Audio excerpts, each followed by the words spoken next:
August 6, 1945, Hiroshima.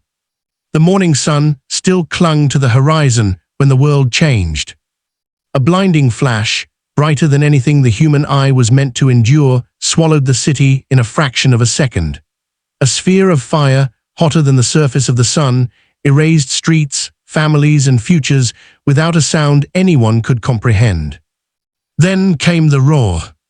What was once a city of 350,000 people dissolved into a silent wasteland, buildings of wood and brick folded like paper, steel twisted, glass turned to molten shards, shadows burned themselves permanently into concrete walls, the only proof that a person once stood there, alive. Hours later, the haze began to thin. What emerged was not a city, but a wound stretching miles across the earth. A lone camera operator steps through debris, his hands shaking. The air carries a metallic taste, thick with dust. The ground radiates heat beneath his boots. He lifts the lens. Through it he sees figures wandering without direction, clothes burned away, their skin peeling like cloth. They do not scream, they do not cry. They simply walk, dazed, like ghosts who have not yet realized they are dead. What he films next will become one of the rarest and most haunting records of the atomic age footage captured in the first hours after the inferno. The silence now demands an explanation, and history turns to the events that led to this moment. In the summer of 1945, Japan stood at the edge of national collapse. 3 years of relentless war across the Pacific had drained its strength, its resources, and the hope of its people. Cities once lit by evening lanterns were now nothing more than charred skeletons. Night after night, American B-29 bombers crossed the skies with ruthless consistency, turning entire neighborhoods to ash. Tokyo, Osaka, Yokohama, Nagoya. All reduced under sweeping waves of firebombing. Yet Japan continued to fight. Inside the imperial command circles, the doctrine was unwavering. Gyakusei, honorable death over surrender. Plans for a desperate homeland defense were drawn. Civilians, including children, were trained to charge tanks with bamboo spears. Japan expected invasion, a final battle that would engulf every hillside and street. Across the ocean, the United States faced a chilling calculation. If American troops stormed Japan's home islands, estimates predicted hundreds of thousands of Allied casualties and millions of Japanese dead. President Harry S. Truman, newly elevated after Franklin Roosevelt's death in April, carried this weight with every briefing. But there was another option. For years, in secret laboratories scattered across the United States, Los Alamos, Oak Ridge, Hanford, scientists, soldiers, and engineers had pursued a weapon unlike anything known to mankind. The Manhattan Project gathered some of the sharpest minds in physics. Robert Oppenheimer, Enrico Fermi, Niels Bohr, Leo Szilard, and thousands more whose names history often overlooks.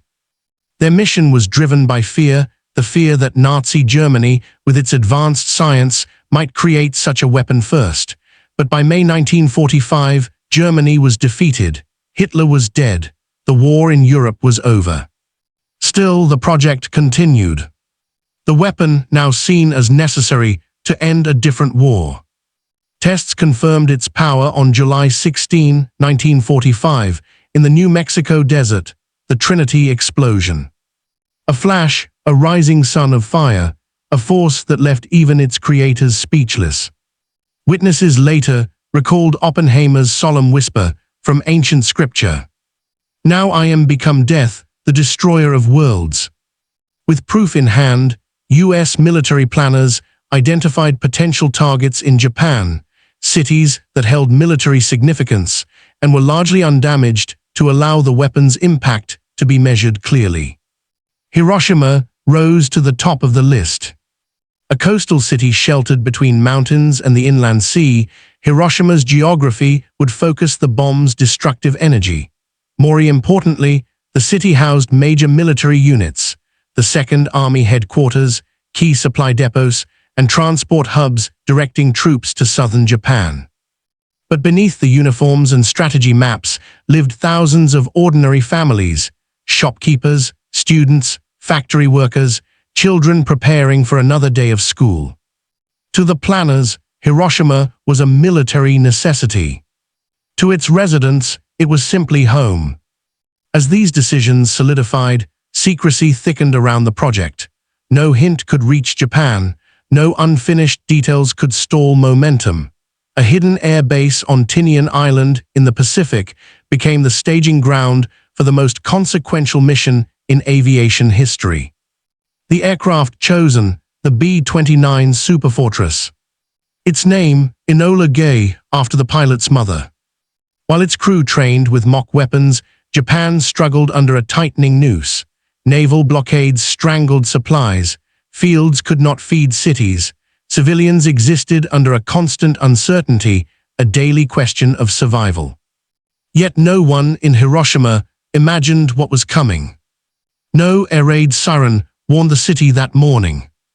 No bombs had fallen on Hiroshima for months, giving many residents a false sense of safety. August 6 began like any other day, a calm sky, a humid breeze, children walking to school, workers reporting to their shifts, and families preparing breakfast. The city believed it still had time. But from far out over the Pacific, engines already rumbled toward them, carrying the weapon that would forever alter the course of human history. And with it, cameras would also arrive, prepared to record the unthinkable, though no one yet understood what a nuclear aftermath would look like.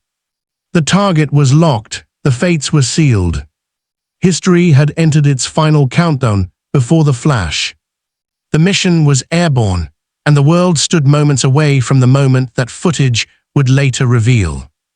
At 2:45 a.m., August 6, 1945, the Enola Gay lifted off from North Field on Tinian Island. Its bomb bay held a single device, a 10-foot steel cylinder weighing over 4,000 kilograms. Its name, Little Boy. Inside it, highly enriched uranium awaited a chain reaction that would unleash the most violent energy ever weaponized by man. The crew, 12 airmen, reviewed checklists in silence. They understood the mechanics. Few fully understood the consequences. By dawn, the bomber crossed over the Seto Inland Sea, where the planes confirmed clear skies. Hiroshima lay exposed under the rising sun. At 8:17 a.m., the bomb dropped. It fell for 43 seconds. Then the air itself ignited.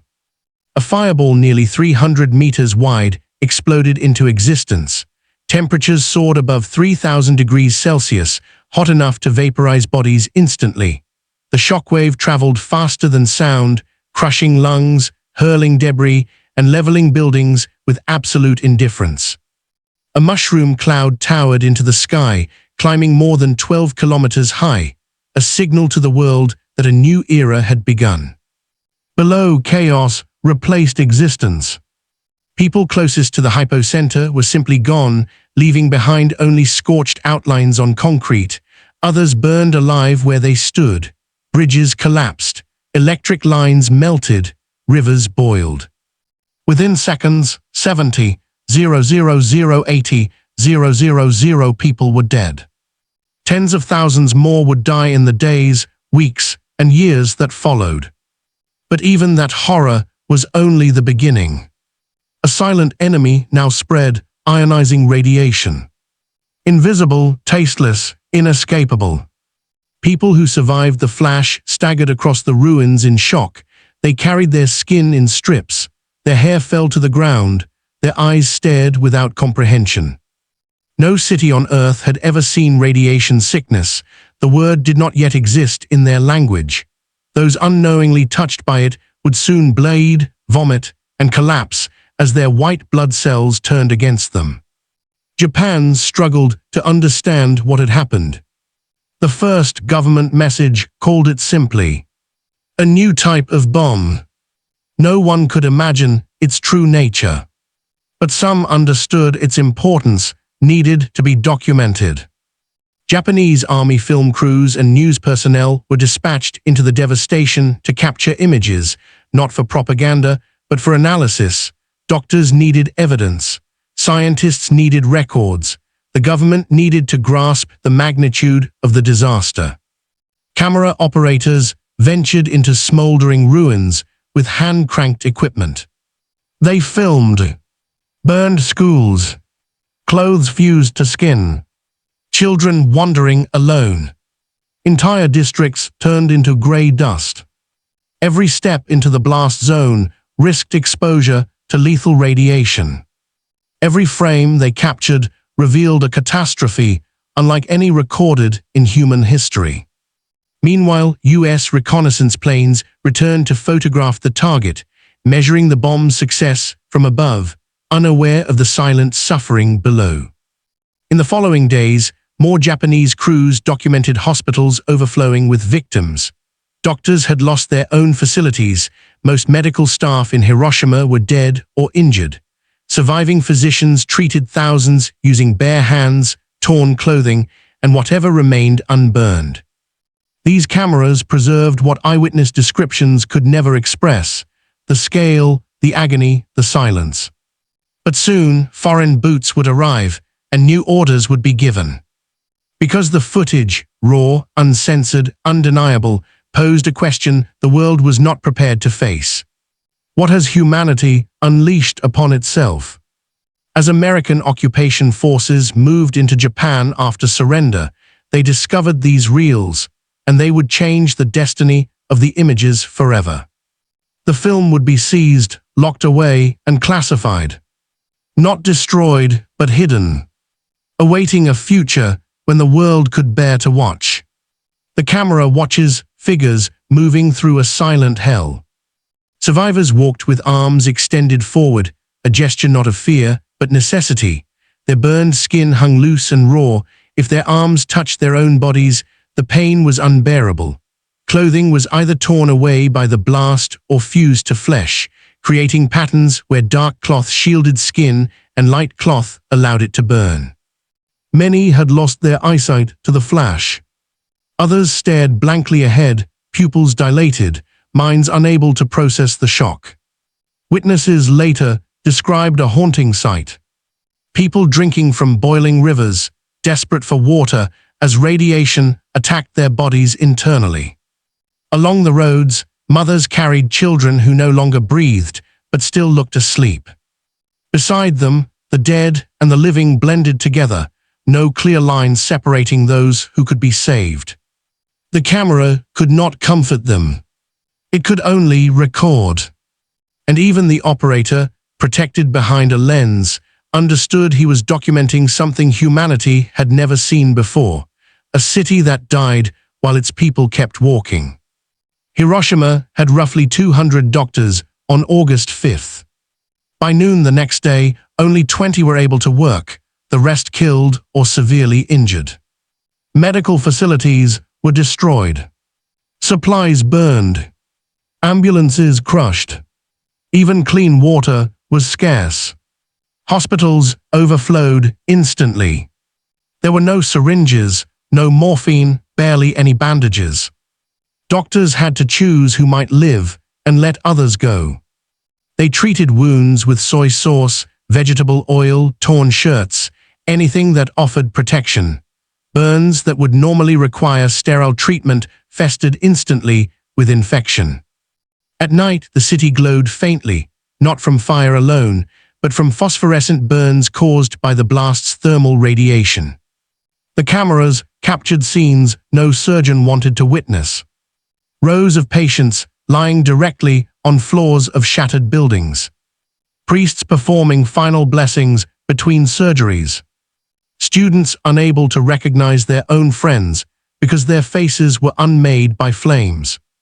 Children silently holding the hands of strangers because their parents were gone. The footage became the only clinical record of mass radiation trauma in the world at that moment, a grim, necessary document for science and medicine.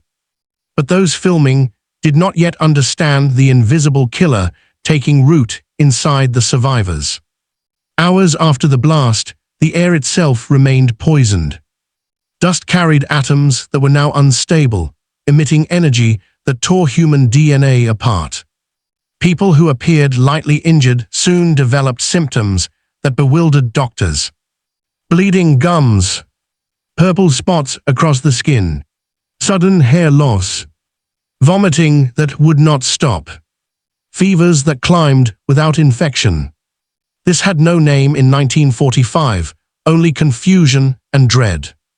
The film captured victims in mid-decline, seemingly healed for a moment before collapsing as their blood vessels ruptured internally. Families waited beside loved ones unaware that radiation had already sealed their fate.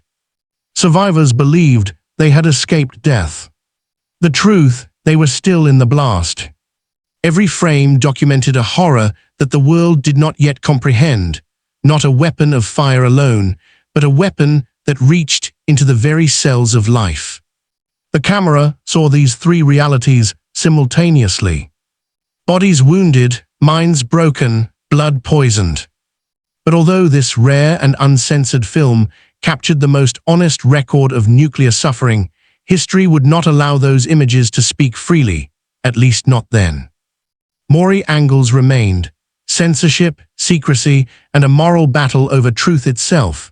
The struggle to decide whether the world should see what the atomic age truly looked like.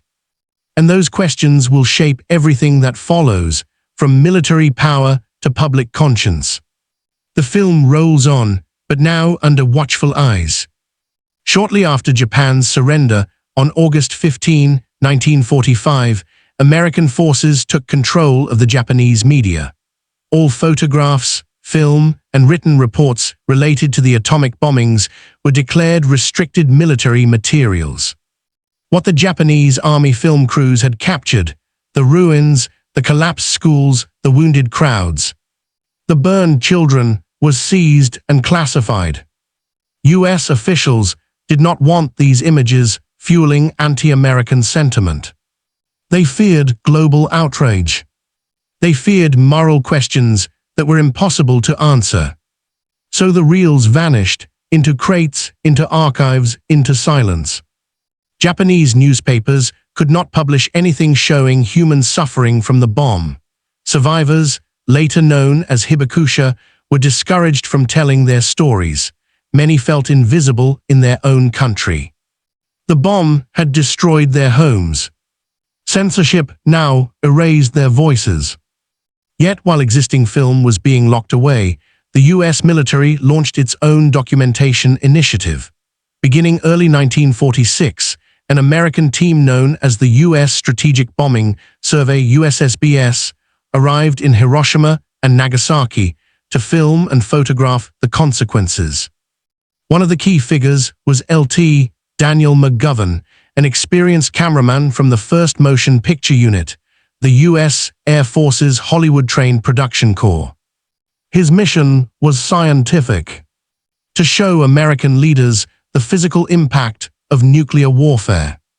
But when he aimed his lens at the people, the burn victims, the orphaned children, the makeshift grave, he realized he was capturing a tragedy that clinical analysis could not reduce to logistics. This newly filmed footage was combined with the seized Japanese reels. Together, they formed the most complete visual record of nuclear devastation on Earth. And then, it too was classified.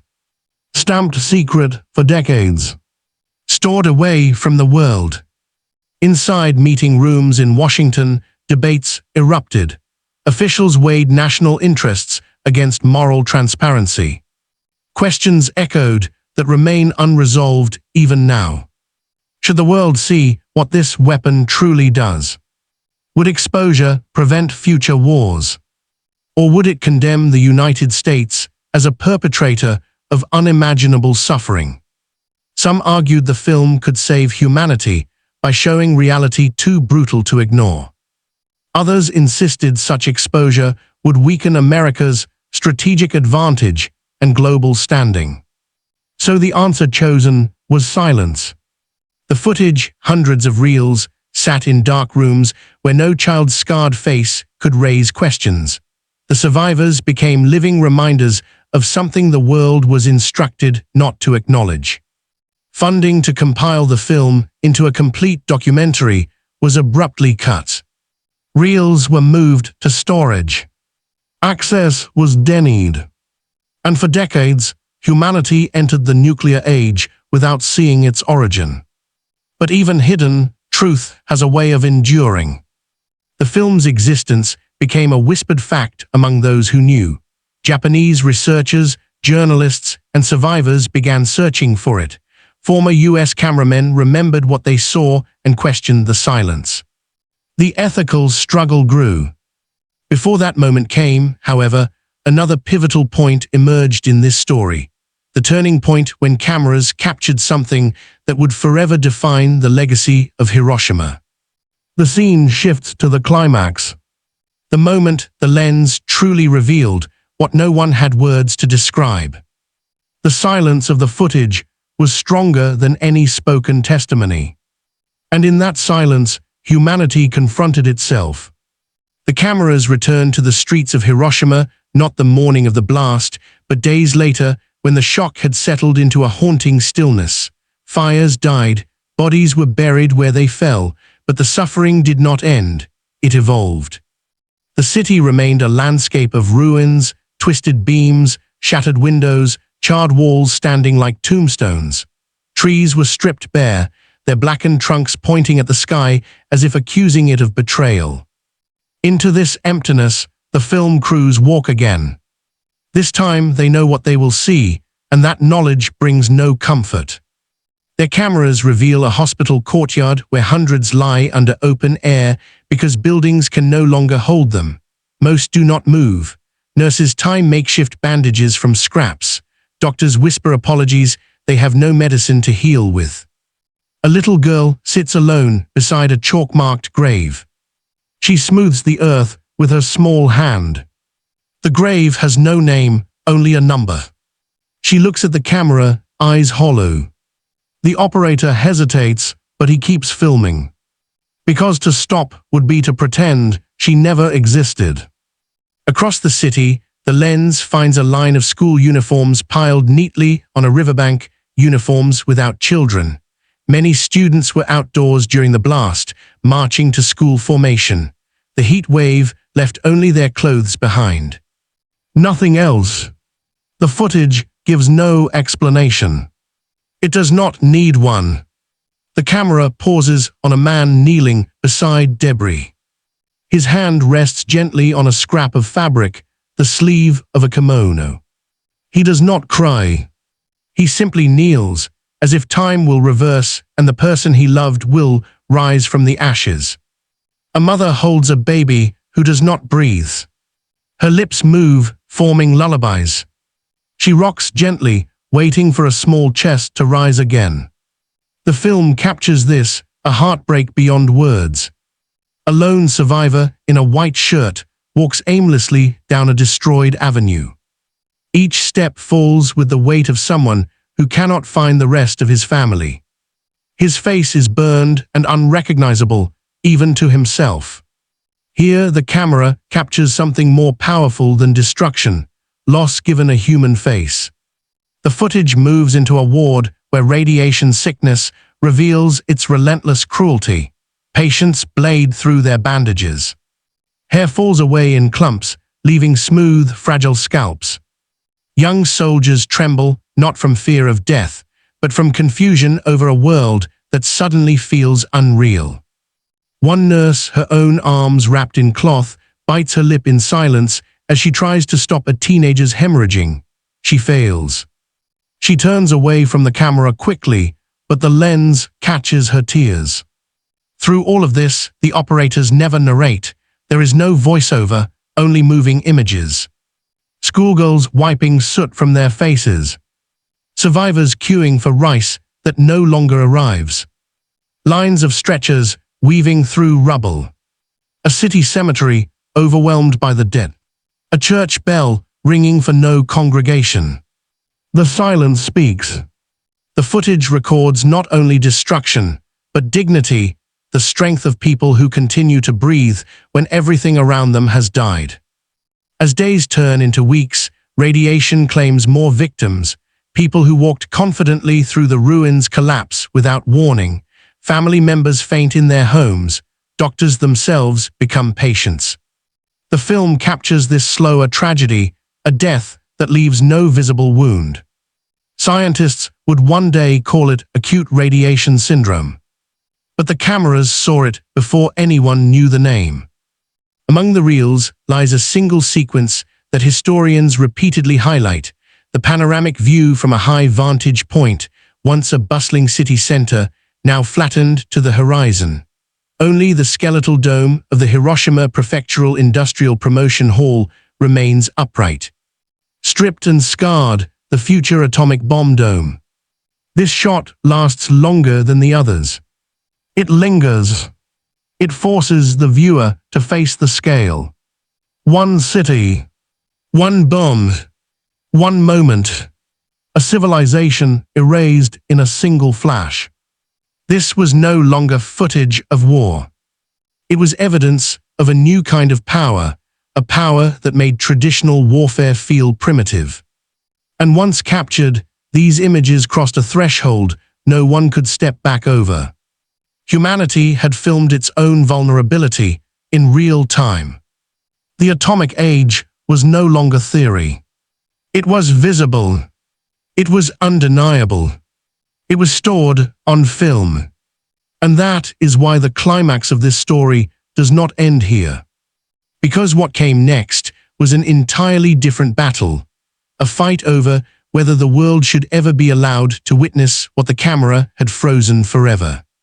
After the camera captured the raw human suffering, the ruins, and the skeletal cityscape, another story unfolded, one of control, secrecy, and the shaping of history.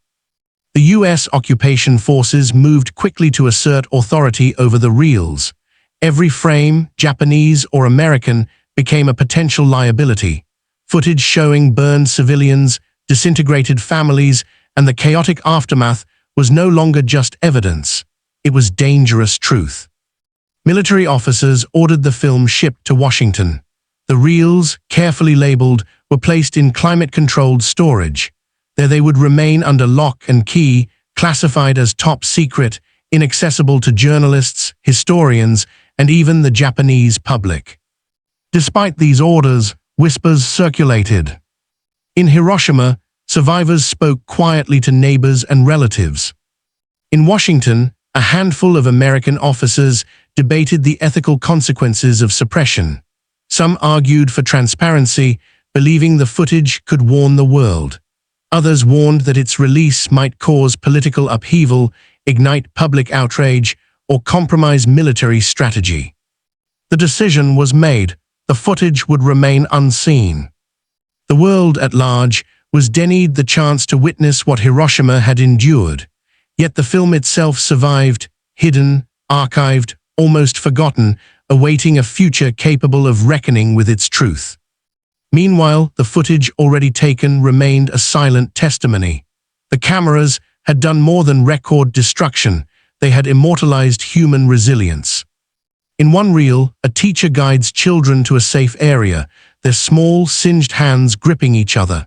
In another, a young man lifts rubble to rescue a trapped neighbor, revealing the instinct to help despite injury, radiation, and despair. These images conveyed a paradox: total devastation intertwined with profound humanity. For historians, the reels were invaluable, evidence of the bomb's physical and emotional impact. For the survivors, they were mirrors of loss, trauma, and courage. The classification of the film was not just an act of bureaucracy. It was an attempt to control the narrative of nuclear warfare.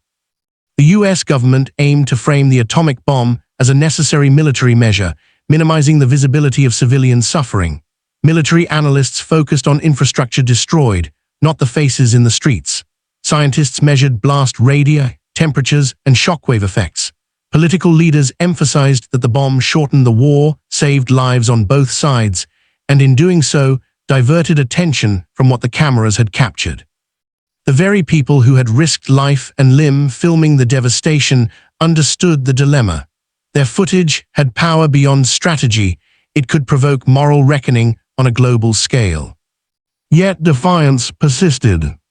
Some Japanese archivists secretly kept fragments of film or stills hidden from authorities. Survivors memorized details. Journalists took notes despite censorship. These small acts ensured the story of Hiroshima's immediate aftermath would not vanish completely. In later decades, these fragments became key to reconstructing the lost narrative, giving researchers and filmmakers glimpses of a reality that had once been considered too dangerous to reveal. The climax of this story lies not only in the blast itself, but in the tension between reality and visibility. The atomic bomb had transformed warfare, science, and humanity's self-perception, but the film revealed a truth the world could not yet face. The immediacy of death. The scale of destruction. The slow, invisible threat of radiation. The human faces, silent, wounded, wandering.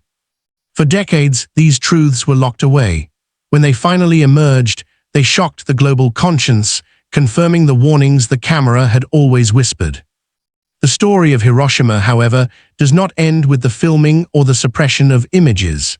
The aftermath, the survivors, the radiation sickness, the political consequences, and the eventual surrender of Japan unfolds from these reels. The cameras captured both the disaster itself and the beginning of its long legacy, but the world had yet to understand the full cost.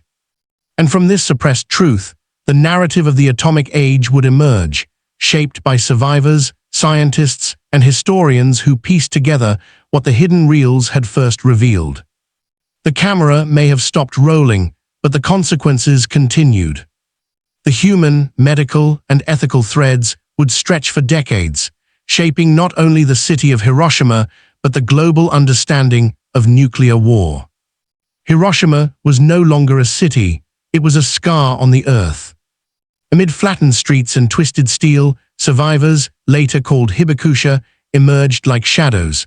Some crawled from rubble, their bodies wrapped in scorched cloth. Others staggered blindly, seeking water or family members who no longer existed. The human toll became apparent almost immediately. Estimates suggested 70,000 dead on impact, with tens of thousands more to follow in the ensuing days and weeks. Survivors faced injuries unimaginable to anyone who had not seen the footage: third-degree burns, fractured bones, and the insidious spread of acute radiation sickness. Radiation was the silent killer. Victims appeared alive at first, walking, talking, even trying to help one another, but inside their bodies cells were dying, blood counts dropped, organs failed, hair fell out in clumps, gums bled without cuts, fever and nausea became constants. Medical care was almost non-existent. Most hospitals had been destroyed. Doctors, nurses, and medical staff were either dead, injured, or overwhelmed. Makeshift triage centers were set up in open courtyards, schools, and temples. Some survivors described the chaos in later interviews. "We tried to help one another, but the more we touched, the worse it got. It was invisible and no one could stop it."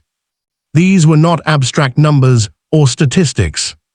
The film had captured their faces, pallid, hollow, wandering, even as their bodies were being quietly consumed. Hiroshima's transportation, communications, and utilities were obliterated.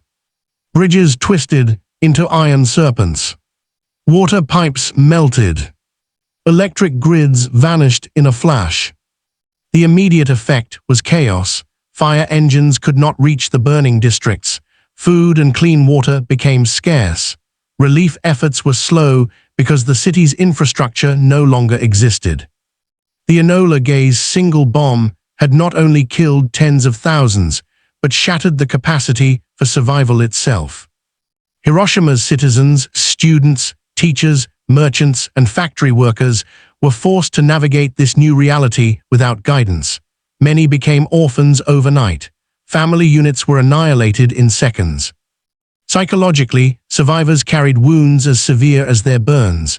Those who lived faced post-traumatic stress long before the term existed. Nightmares, hallucinations, and survivor guilt haunted countless individuals. Entire communities were left to reconstruct memory from fragments of houses, clothing, and photographs. By the end of 1945, the total death toll in Hiroshima had reached approximately 140,000, nearly half of the city's population. For context, consider that this was a single bomb dropped on a single city, a scale of destruction previously impossible to imagine. Other Japanese cities had suffered conventional air raids, but Hiroshima, due to the atomic bomb, entered a new category of catastrophe: instant annihilation combined with lingering, invisible danger. Even months later, as survivors tried to return to their homes, the streets remained filled with corpses yet to be buried, rubble, and the haunting evidence of the blast. Throughout this period, the rare footage continued to be critical. Japanese and US military analysts relied on it to assess the damage, not only to physical structures, but also to the population. The sequences showing burned neighborhoods, collapsed hospitals, and rivers of debris provided a visual reference that words could not. Yet for the public, the images were suppressed. Civilians in Japan and abroad would not see them for decades. The ethical implications of withholding these reels mirrored the physical devastation, a wound hidden in plain sight. The human story of Hiroshima had only begun. Survivors would carry the physical and emotional scars for a lifetime. The city itself would eventually be rebuilt, but the memory of the atomic inferno and the images captured during those first hours would remain a testament to the catastrophic consequences of nuclear war. The narrative now turns to the long-term aftermath, declassification of the films, global awareness, and the shaping of public conscience about the atomic age. Decades passed before the world saw what Hiroshima truly looked like in those first hours. The reels, classified as top secret, remained tucked away in US military archives, inaccessible to journalists, historians, and the public. Meanwhile, the survivors, the Hibakusha, carried their stories quietly, their experiences largely unknown outside their immediate circles. Oral testimonies circulated in whispers, but photographs and films of the devastation were suppressed, leaving much of the world unaware of the scale of human suffering caused by the atomic bomb. It was not until the late 1950s and 1960s that the US government began selectively declassifying some of the footage. Researchers, documentarians, and journalists gained limited access, piecing together the sequence of events captured by both Japanese and American cameras. These revelations shocked the global conscience. What had been a statistical, almost abstract account of destruction became visibly real. People could see the skeletal ruins, the burned landscapes, and most harrowing of all, the human shadows etched into walls and streets. The images that had been forbidden became a tool for understanding the true cost of atomic warfare beyond military strategy or political justification. As the films emerged, survivors began sharing their testimonies in public forums. Hibakusha recounted experiences of loss, radiation sickness, and social stigma.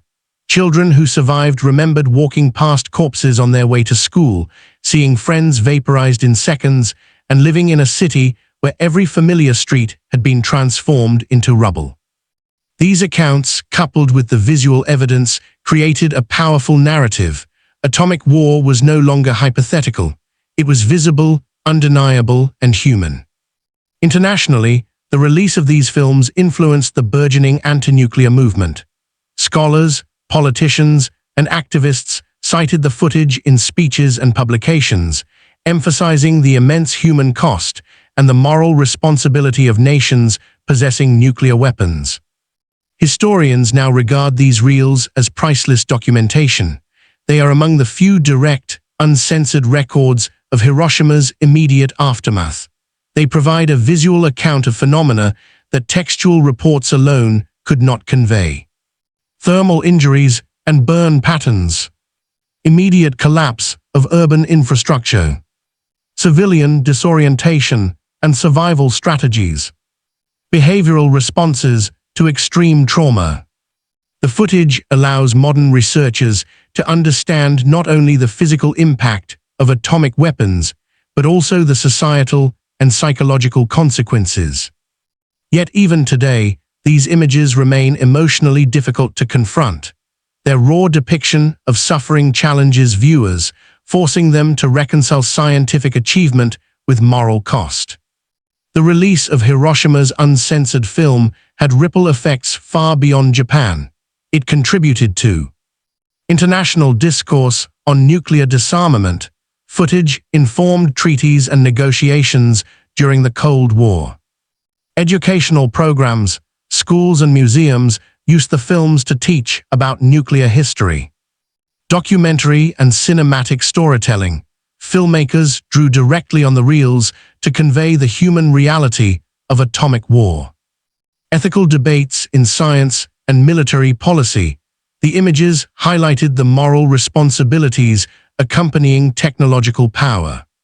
Even as Hiroshima rebuilt, the footage ensured that memory of the catastrophe would endure, anchoring the city's story in collective human consciousness. Hiroshima stands today as both a city and a memory, a place of life built atop a landscape once defined by fire, ash, and silence. The rare, uncensored film of its immediate aftermath reminds us that history is not only measured in dates and treaties, but in the faces of those who endured the unthinkable. The footage is haunting precisely because it is real. No dramatization, no fiction, no poetic license, only human bodies, scorched and wandering, etched against a ruined cityscape. Shadows burned into walls, rivers swollen with debris, children reaching for lost parents. These are the witnesses to the atomic inferno. Yet amid the devastation, there is resilience. Survivors rebuilt their lives, their families, their city. They became educators, activists, and guardians of memory. They bore witness to a future the cameras alone could not protect, the moral imperative to remember, to caution, and to hope. The atomic bomb did more than end a war. It changed the human understanding of power, of science, and of responsibility. The footage forces reflection on a choice made in seconds, with consequences that unfolded over decades. It asks, how should humanity wield technology capable of annihilating life on a scale once unimaginable?